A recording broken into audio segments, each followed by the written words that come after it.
Hello there folks, Kirk here with Giordano, Plastering, my son Jason helping me do the project also and doing the video work. What we're going to do today is I'm going to show you guys how we prep a job because we're going to color coat this entire house. They put in about 15-20 new windows. But what they don't want is, say this window here. They had a window here and they had a fella come and he plastered over it. Okay. Can you zoom in up there, Jay? You see we have over 1.5 inches at the top here, and then we have about 1 inch right here. Say we take this 2x4 this way, we have a good solid, well, it ranges from 1/4 inch to 1.5 inches every which way. Because this patch right here is past the original wall by about 1/4 inch to 1.5 inches, and it's really bad. We're doing a lot of patches, but ours is going to match the existing plane of the wall. Now, we're doing a skip trowel finish. Why are we doing a skip trowel finish? Because they don't want to see all these bad patches. And I'm pretty good with just a float finish, but even a float finish, you'll still see this hump. Prior to doing my color code, I'm going to skim this out around here and feather it in. With a skip trowel, it won't be noticeable. I'll show you over here again what I mean. Now, a lot of times, I'll use a derby. What I'm going to do here is, when I'm done with this wall here, it's going to match this here. Alright, now what I'm going to do is, I'm going to brown this out right here. This scratch, I did put a few days ago, not certain when, but it was a while ago. We're going conventional, which means we do the scratch coat,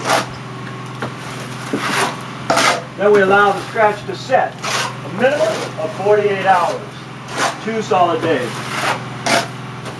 But the idea is, when I'm done with this patch right here, I cannot pass this plane. Or I shouldn't pass the plane, otherwise when we put our next coat on it, it's going to show. I'll show you guys. This is studs.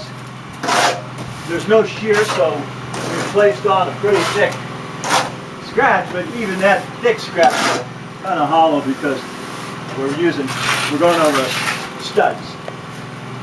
With studs we lose a lot because it does, no matter how tight you pull the paper, it'll go into the studs, the wire, and the stucco. So, alright, I'm finished doing this. A couple more hockballs.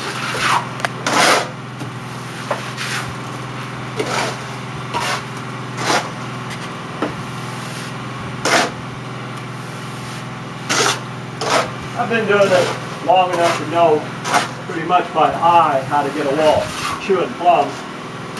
But for the sake of showing you folks that might be doing this, I'll use a dart. Okay. One more. I can go full now, just as long as I don't go past the walls. Now the derby here, we're using this as a ground. There we go. Excess, I throw it right back on the board. I'd rather have too much mud on here than not enough mud, because I can pull the excess mud off. Okay, that's that. Now we're going to take this powder on the bottom, pull up on it, just like that.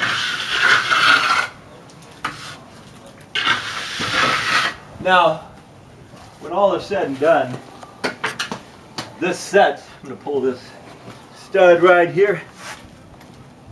True and plumb. When we put this on here, true and plumb, where over here we got just a huge patch. It's not that difficult to do. And then what I'm going to do is tie this in. I'm going to show you guys that too. Okay guys, we're going to wrap this up, and Kay and I, we do a lot of multitasking. While I was allowing this to set, because it was close to 3/4 of an inch thick, normally it's 3/8, but the brown coat was close to 3/4, I was able to finish all the rest of that because I'm always multitasking. All right. we're going to do a color coat over this whole wall. But this original finish is very, very coarse with granules. So instead of hard rubber floating this, which will make it smooth, I'm going to float it with a sponge float and bring some of the aggregate out, which means the sand itself. Aggregate, just another word for sand or the rocks and concrete. Okay, this is it right here, and I'm feathering my joint in.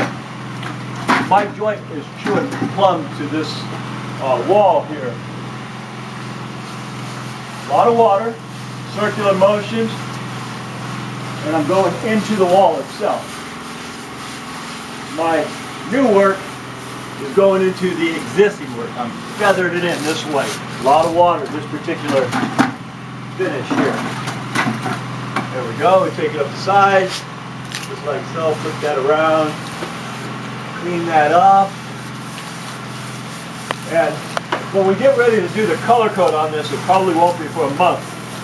This has got the Cure Plus. They've got to do other things inside.